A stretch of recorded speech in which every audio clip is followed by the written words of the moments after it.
Bonjour tout le monde, j'espère que vous allez bien. Donc, je me présente, c'est Mohamed Amizoui de l'Université d'Alicante,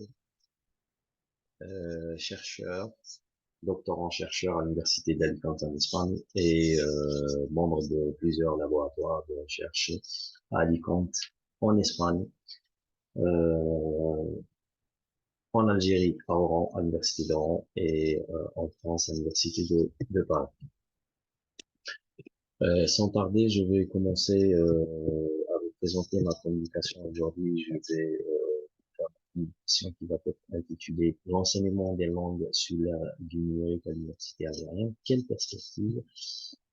Donc, je voulais parler sur ce sujet-là qui est très innovant, très nouveau, très d'actualité. Donc, pour les TH théoriques, donc j'ai voulu mettre l'accent sur pas mal de théories j'ai choisi et nous avons choisi à travers notre étude 5 théories que nous avons jugé très utile, très important. Donc, la première théorie, c'est la théorie de l'innovation technologique. Donc, avec Everett Rogers qui a élaboré cette théorie de diffusion et comment une nouvelle théorie, il a parlé, comment une nouvelle technologie propage dans la société. Deuxième théorie de l'information. Donc, selon Claude Shannon et Warren Weaver, donc, il a parlé sur la transmission et le traitement de l'information dans les systèmes de l'information. Donc, troisième théorie, c'est la théorie de la sociologie et médias, toujours dans les nouvelles technologies. Donc, selon Marshall McLuhan, il a parlé sur l'impact des médias sur la société. La quatrième théorie, c'est la théorie de l'engagement médiatique chez Sherry Turkle. Comment et sa problématique, c'était comment les personnes interagissent émotionnellement, de la façon comment les personnes interagissent émotionnellement avec le dispositif médiatique. Donc, la cinquième théorie, c'est la théorie des médias sociaux ou des réseaux sociaux. Donc, selon Dana Boyle, elle a mis l'accent sur les conversations en ligne, des vies privées, sur les vies privées, sur l'identité, ainsi de suite. Donc, à travers notre thématique, la présente thématique, donc, nous sommes voilà, posé pas mal de questions. Donc, j'ai choisi la première question qui est quels sont les défis spécifiques auxquels les enseignants sont confrontés lorsqu'ils utilisent les technologies numériques pour l'enseignement des langues à l'université algérienne. Donc, à travers cette question, nous avons bien voulu explorer les difficultés auxquelles les enseignants sont confrontés lorsqu'ils intègrent les outils numériques dans leur pratique pédagogique et pour découvrir les stratégies pour surmonter ces difficultés. Donc, la deuxième question portait sur comment l'utilisation de nouvelles technologies numériques transforme-t-elle l'enseignement des langues à l'université algérienne.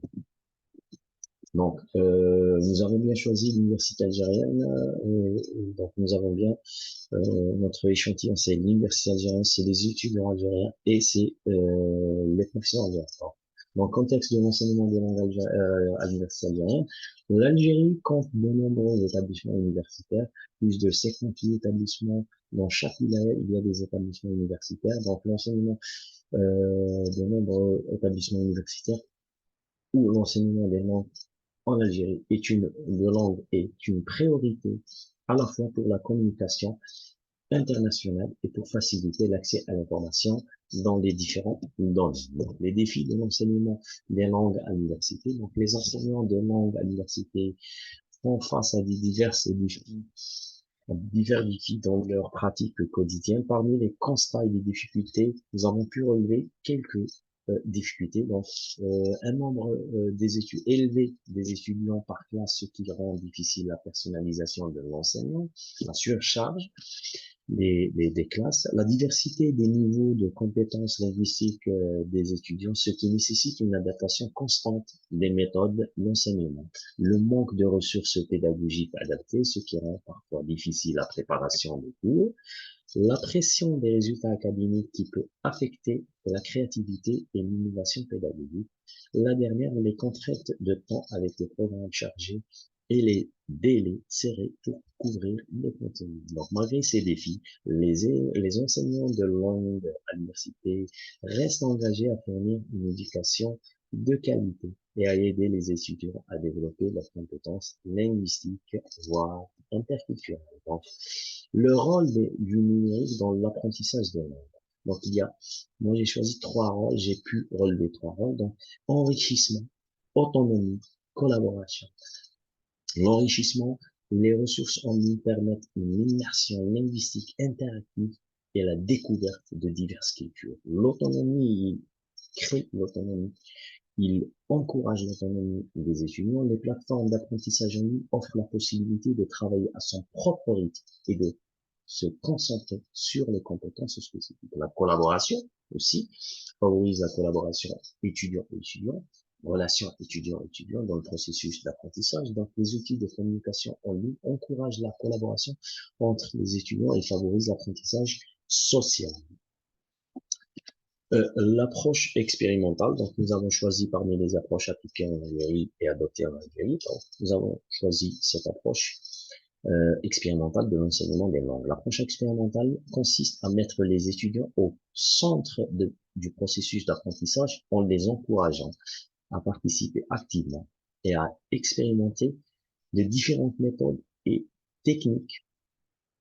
Cela favorise une meilleure acquisition des compétences linguistiques parce que l'étudiant va être au centre de son apprentissage. Il va participer euh, par une expérimentation à son apprentissage. Donc, l'utilisation des outils numériques pour l'apprentissage de langue, parmi les outils, c'est les applications mobiles, ce qui est récurrent. Donc, les applications offrent des exercices interactifs, des jeux, des leçons personnalisées, accessibles à tout moment via des appareils mobiles. Donc, deuxièmement, les plateformes d'apprentissage en ligne. Les étudiants peuvent accéder à des cours en ligne, des vidéos, des exercices et des forums de discussion pour pratiquer et échanger avec d'autres apprenants. Troisièmement, outils de conversation en ligne. Les étudiants peuvent participer à des discussions en ligne, à des chats vidéo, des textes et des activités de conversation pour pratiquer les langues avec des locuteurs natifs d'autres apprenants ou d'autres apprenants. Résultat de l'expérimentation ou bien de l'expérience en classe. Donc après avoir mené une expérience en classe de langue étrangère dans une université algérienne, dans un département de langue, département de français, chez les étudiants de première année française, donc nous avons observé que 85% des étudiants ont participé activement au cours lorsqu'ils ont utilisé les nouvelles technologies, tandis que seulement 41% ont participé lorsque si les nouvelles technologies n'ont pas été utilisées. Ces résultats soulignent l'importance des nouvelles technologies, des nouvelles tendances technologiques, voilà, dans l'enseignement des langues universitaires. Donc, on va voir l'impact des TIS, ou bien des technologies d'information, de communication dans l'enseignement sur l'apprentissage de langue. Donc, avant l'utilisation des TIS, c'était 40% de réussite des apprenants. Après l'utilisation des TIS, donc c'était 80% de réussite en apprentissage des langues. Donc, les données statistiques démontrent une amélioration significative de l'apprentissage des langues suite à l'utilisation d'outils à l'université en Algérie, bien sûr, dans notre cas d'études. Cette comparaison mettant en évidence les résultats positifs obtenus. Donc, études de cas, des résultats, applications mobiles pratiques de la prononciation, des cours en ligne interactifs et la plateforme permettent l'échange linguistique. Donc, les avantages et les défis appropriés. Il y a les défis de cette approche expérimentale. Donc, les avantages sont meilleure motivation et engagement des étudiants en développement de compétences pratiques et adaptabilité au nouveau contexte de communication. Les défis à relever. Donc, la formation des enseignants, elle est très importante pour l'utilisation de ces nouvelles technologies. La disponibilité des ressources numériques, bien sûr, les livres, voilà.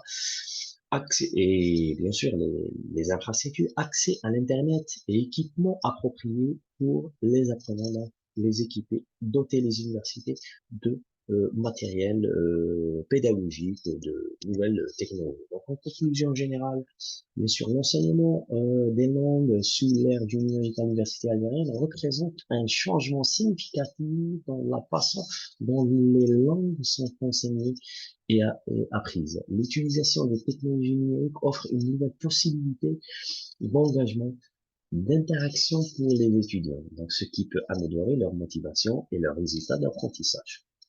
ceux qui ont prouvé les résultats obtenus grâce à notre expérimentation. Grâce à l'intégration des outils numériques tels que les applications mobiles, les plateformes d'apprentissage comme Moodle, par exemple, Accolade, Moodle, en ligne et les ressources multimédia, les étudiants peuvent accéder à des contenus authentiques, originaux, bien sûr, pratiquer la langue en manière immersive et collaborer avec leurs pairs à distance. Anglais peut-être peuvent parler avec des Anglais, des langues françaises peuvent parler avec des natifs français, et ainsi de suite.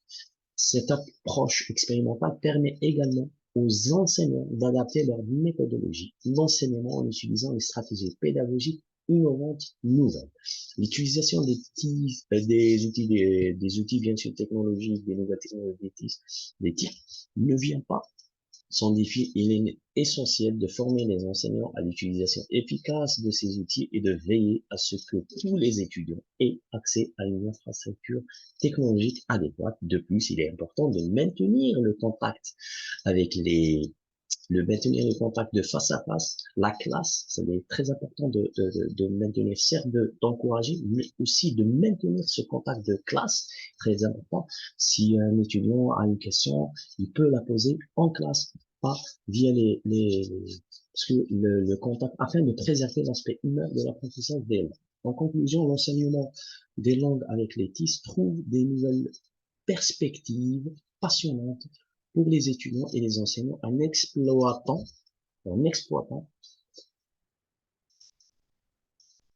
les avantages des technologies numériques et en surmontant les défis qui y sont associés. Nous pouvons créer des environnements d'apprentissage plus stimulants et efficaces pour tous. Donc, merci de votre attention, merci d'avoir suivi ma communication et mon sujet de recherche. J'espère que ce sujet pour vous a été bien présenté, vous a été utile. Donc, dans le bonheur et le plaisir de vous revoir encore une fois, veuillez accepter mes salutations les plus distinguées. Merci.